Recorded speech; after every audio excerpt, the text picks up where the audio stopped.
step onto the little room rather than the stage today. Would you please welcome Steve Clarke? Oh, man.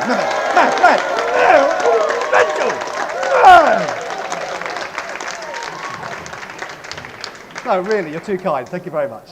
Thank you. Okay, so what I want to do is I want to ask you a quick question, if I may, because I want to check that I'm in the right room and check that you've come and sat in the right room too.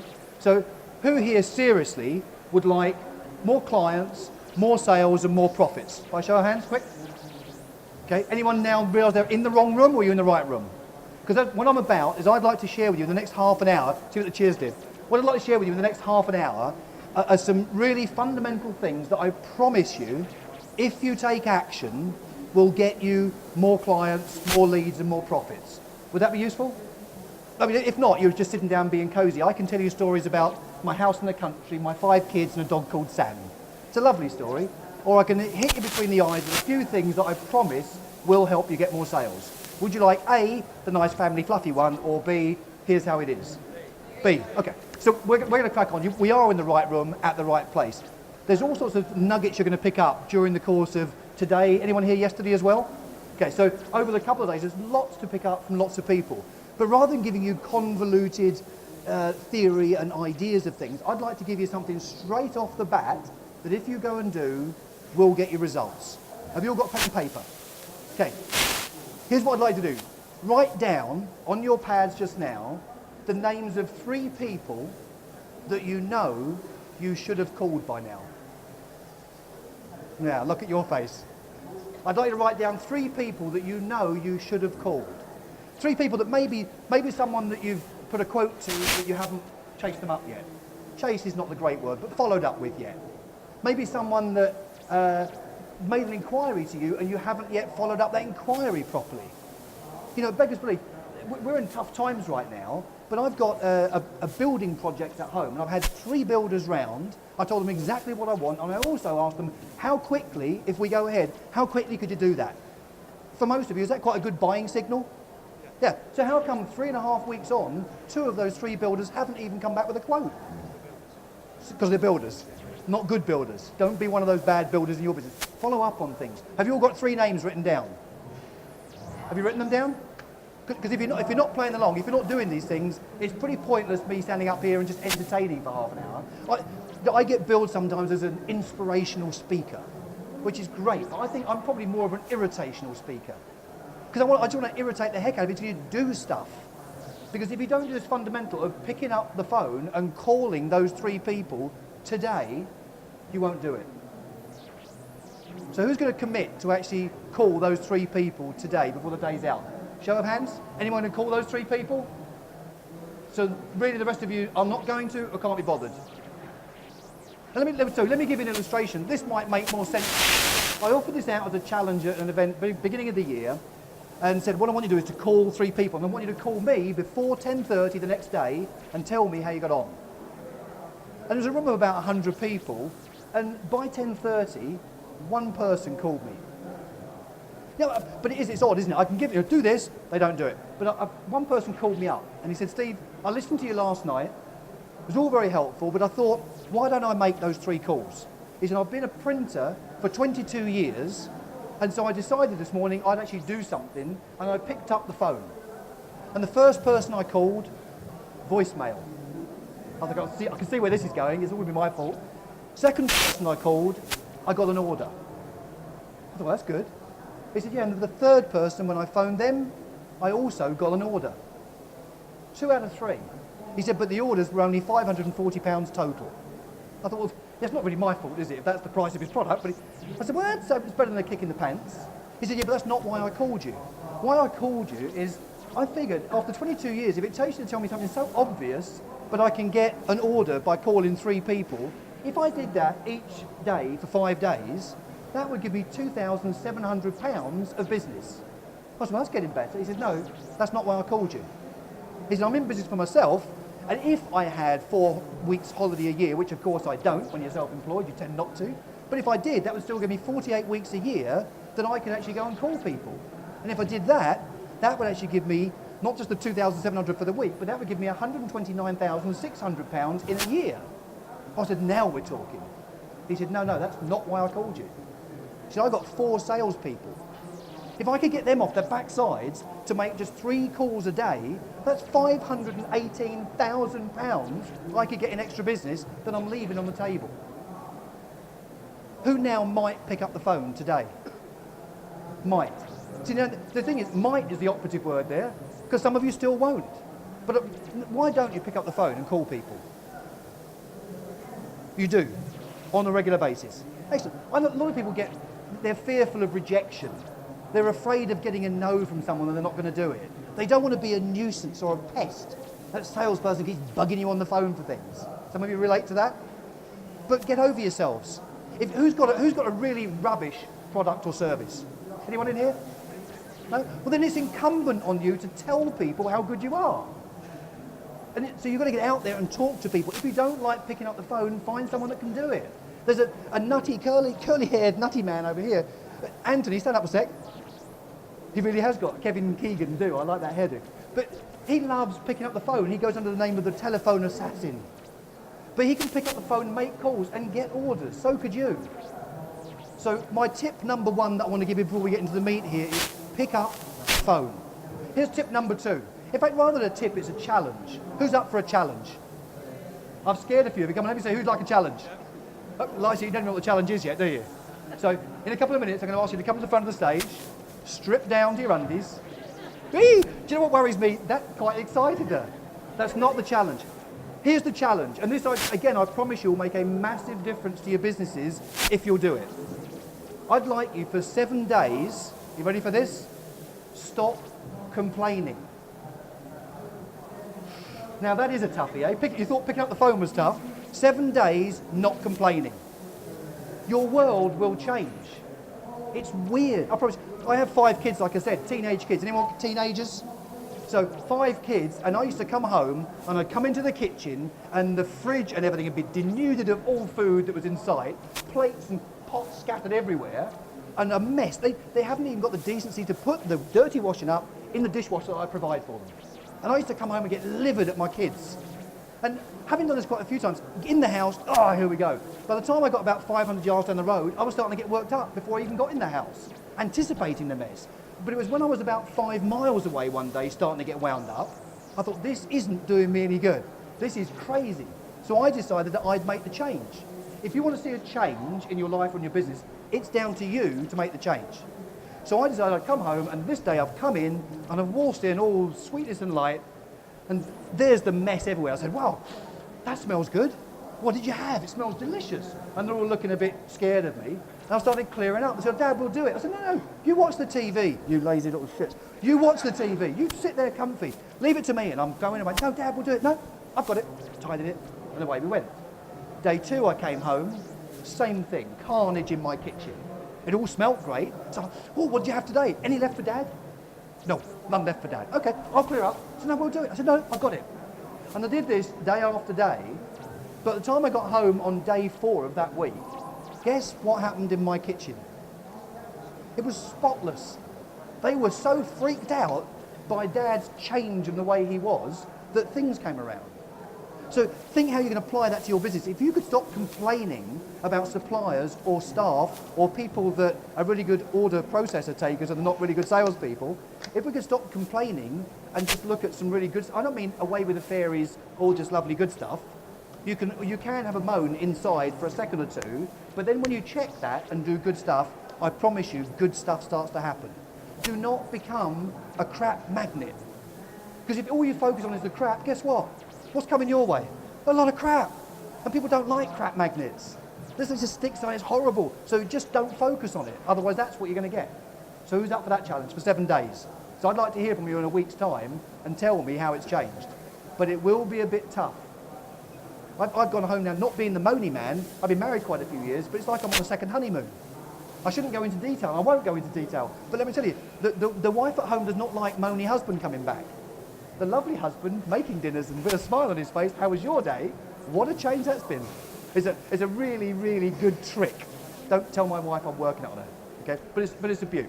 Okay, I'd like to crack on. Who'd like some more tips and things from me, proper tips, for free? Okay, so could you all, this is an odd thing for a speaker to do, but would you all take your phones out? Have you got your phones with you? Actually, how about this? Everyone take their cameras out. Do you know what? The world changes. Everyone just take your camera out and hold your camera up. You can do it in the back too if you like. Have you got a camera with you? Okay, take them out. Because is it any wonder Jessup's got in trouble when we've all got our cameras in our hands right here, right now? You couldn't have asked an audience a couple of years ago, everyone take the cameras out or the videos out, it just wouldn't work. But now we've all got them. What I'm going to do is I'd like to invite you, I'm going to show you ladies how a man can multitask. This is a rare beast indeed you're about to see before you, a man that can multitask. Because what I'd like to do is I'd like to give you all some free tips and hints that I promise you, if you do something with them, they'll help you. If you don't do anything with them, what will happen? Nothing. So would you like to try some of these things? Here's what I'd like you to do. I'd like you to send a text. Normal call rate supply, all that kind of stuff. It's just going to be a text that you get in your text bundle. It's not going to cost you money. It's not a premium rate. But I'm going to ask you to text to 60. So everyone put the number in. You're going to text to 60777. Got that in? And then type the word thrive. Who'd like to thrive? Who'd like to survive? Thriving is better than surviving. I promise you. Type the word thrive and then your name. And on the count of 3, we're going to do a mass texting. Have you all got it in there? Thrive, your name, and 60777, and then press send. You all done it?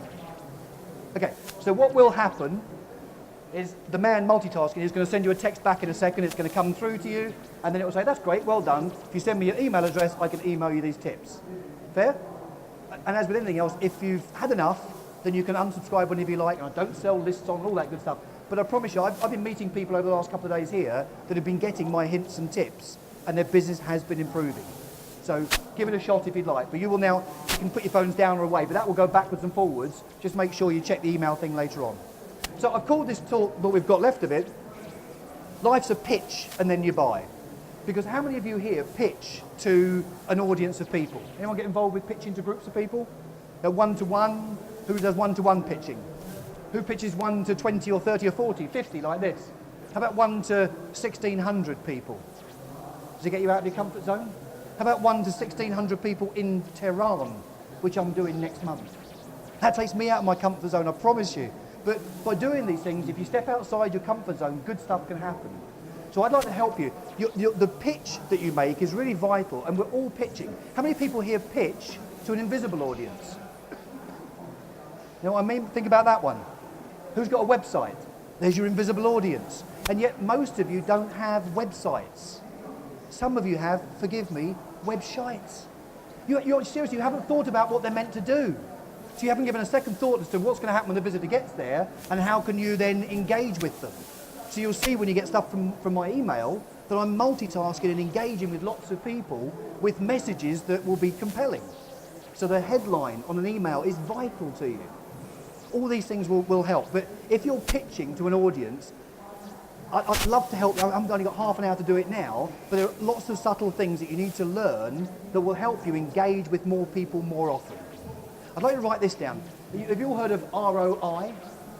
Return on investment? The way the world has changed, I think we should be considering ROE. That's return on engagement. Because the more you can engage with people and talk to them on a regular basis and help them out, then people will come and buy from you when they're ready to buy, not when you're ready to sell. So you need to be in regular contact with people and let them kind of know to buy from you when the time is right, which is why follow-up is so key. Is follow-up important in your business? No, it's not. It's vital. It's vital. People don't follow up. They do it once, maybe twice, then they stop because they don't want to be pushy. So find a different way that you can follow up. How else could you do it? I dare you to be different with what you're doing. Stop doing things the same old way and hoping you'll get better results.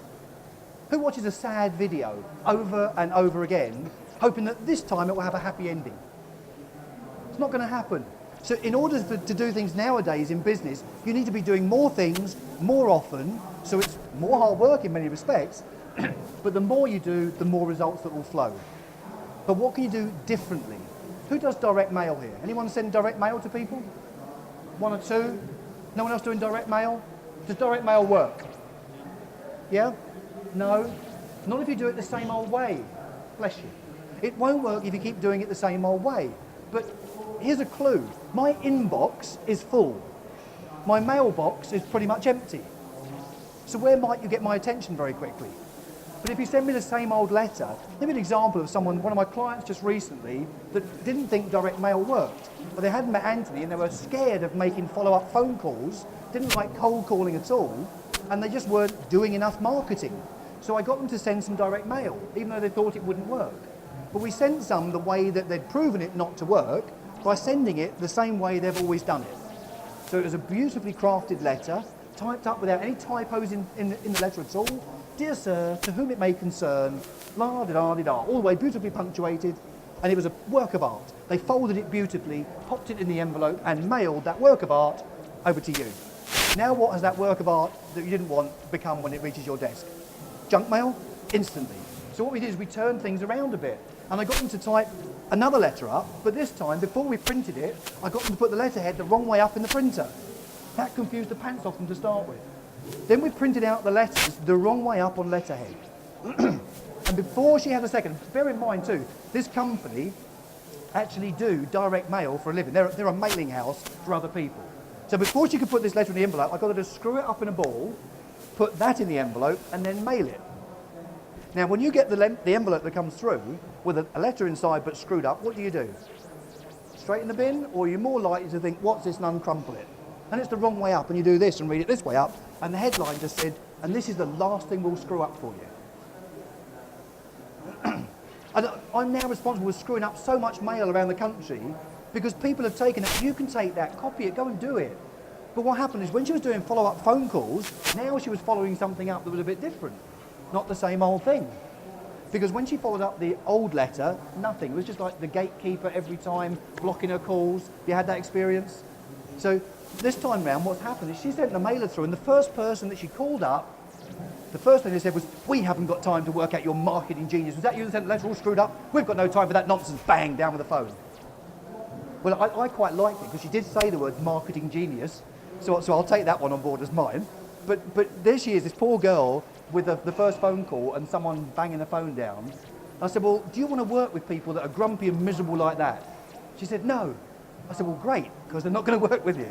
So I thought, I'm trying to get that backpedaling and how I upset the clients early on. But then she phoned someone, and the next person she called said, hold on a second, so you sent this letter, just settle an argument for us here. Did you mean to send that all screwed up and upside down and everything else? I said, yes, we did. And the guy said, hold on, Dave, I told you, they did it on purpose. I said, brilliant. Listen, if that's what you're up to, let's see if you can come and help us. Could we do something similar? And she got a £42,000 order with this company to go and do mailings. Well, you figure out, screwing up a mailer. But I dare you, what could you do differently with what you do? There must be some things that you could adopt and adapt. Don't sit here or stand here thinking, well, that's okay for them. It might work in their business. How about you think, well, that's okay. If that worked for them, how could I adapt that in my business?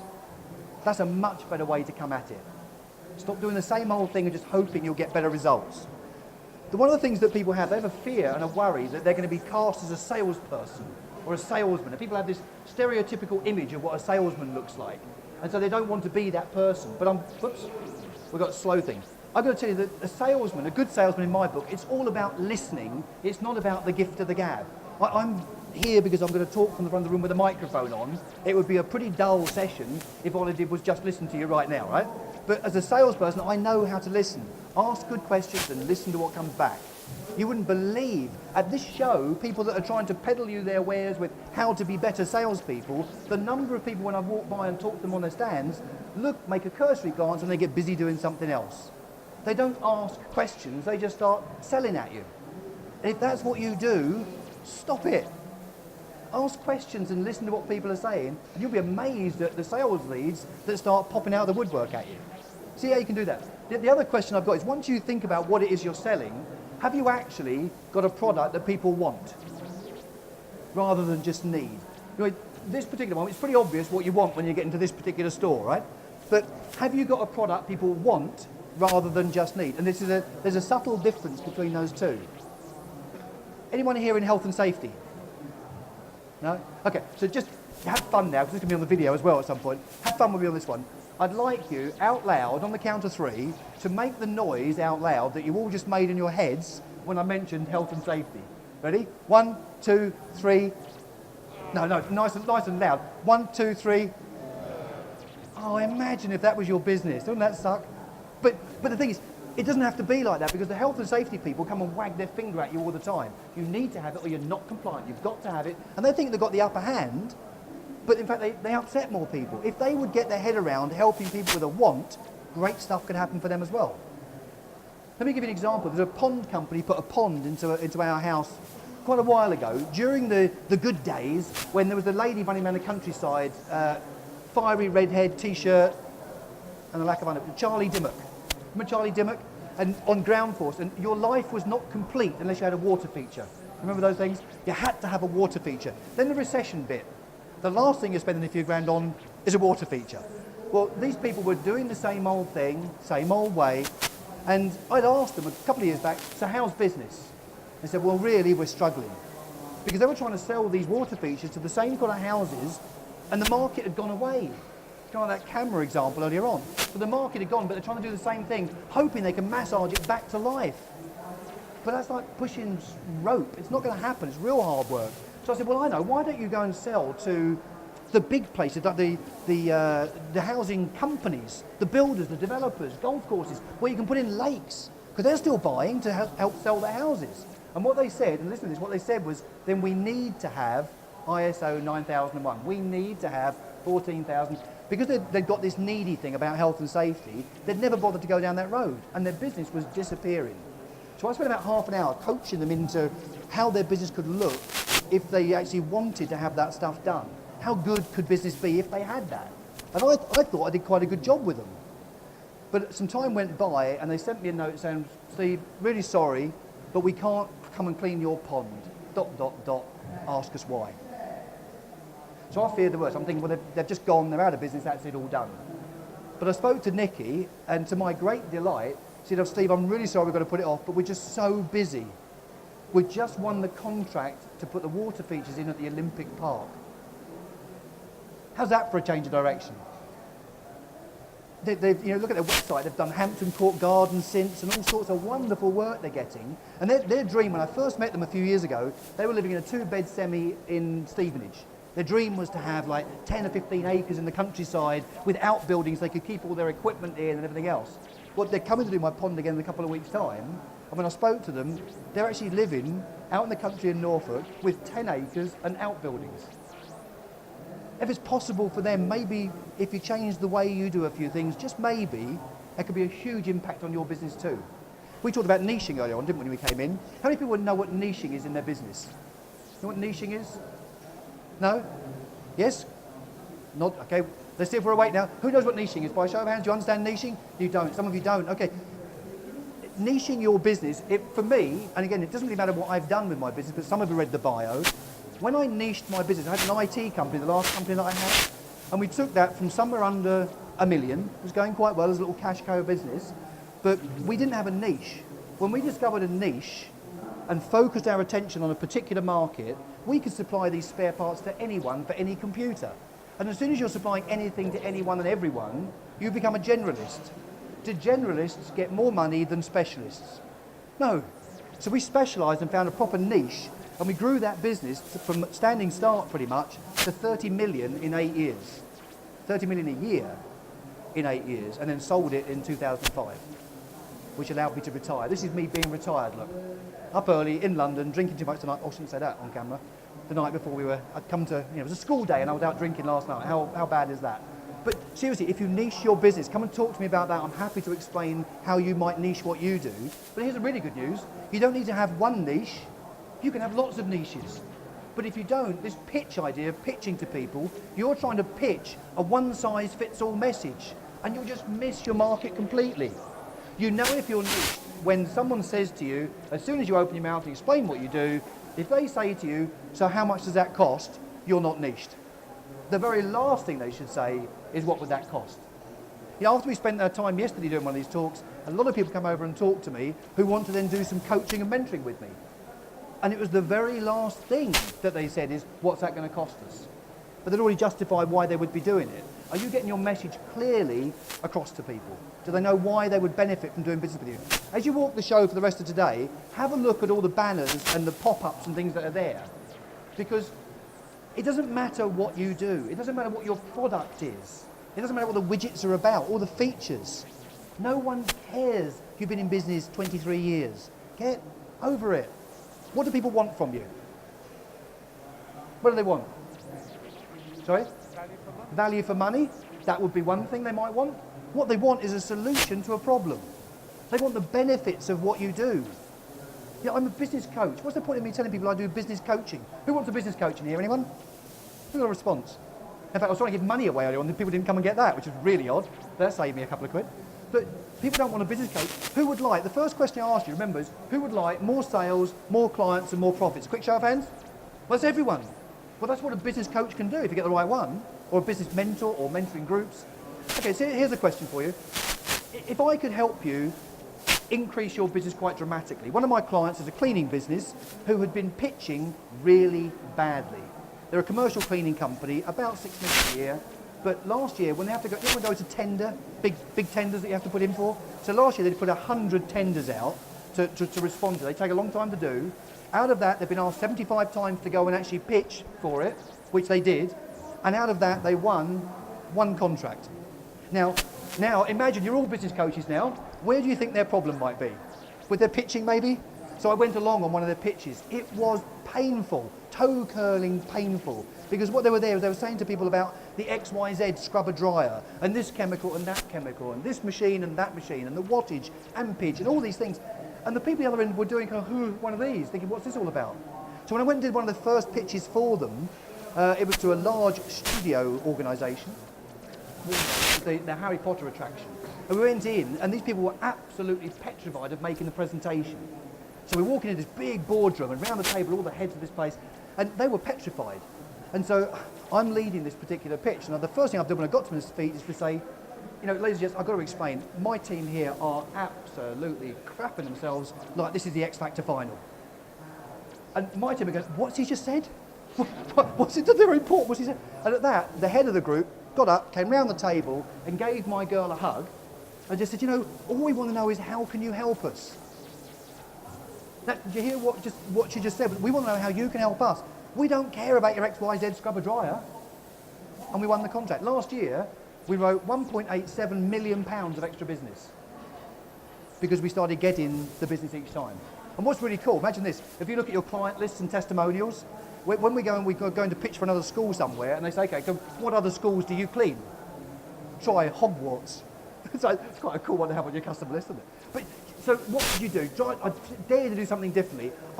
As a result of yesterday, I decided I'm going to put on a day at the end of this month where people can come and spend a day as a group, we can get together and we will work on getting your pitch right, where I promise you it'll work in emails, it'll work in sales letters, it'll help you with a telephone manner, and it will certainly help you if you're doing face-to-face presentations.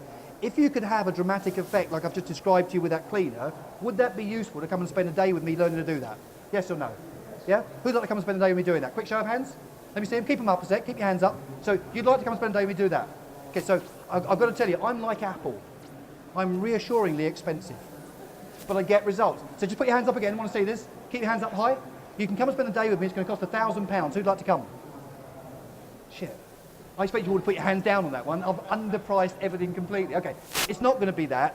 I'm going to put it on the day, and I offered people this yesterday, so I'm now going to do this day. I test marketed yesterday, and now people want to come and do it. I'll do this day. It'll be 26th or 27th of June. It'll be one day, and it will cost you £79 plus VAT. Who'd like to come on that one? Yeah? So if you're serious and you want to do it, as soon as it's done here, you need to leg it over to SD... Oh, I got this wrong yesterday. I sent it one to the wrong stand too. SD83, AJJ Recruitment. There's someone that I'm working with to help recruit salespeople. So if any of you are in sales or want to be in sales, they might help you too. But SD83, this is like just over there. If you go and see them, they'll take your details and I'll email you the next day or so. Like that? Okay. So we are tight on time. What I'd like to say is that there are a couple of things you need to do. What was the tip number 1? Make the 3 phone calls. Tip number 2, stop complaining. I don't hear any of you walking around here today about how hot it is, how cold it is, how dull it is, or whatever it might be. Get the most you can out of the event while you're here. But I promise you, if you'll follow up, things will happen. But what you need to do, there's a great phrase that says, your destiny is shaped by the decisions you make. Have you heard that phrase? Well, I'd like to add something to that. Because the destiny is shaped by the decisions you make, but it's the action you take on it that will make the difference. It's all about action.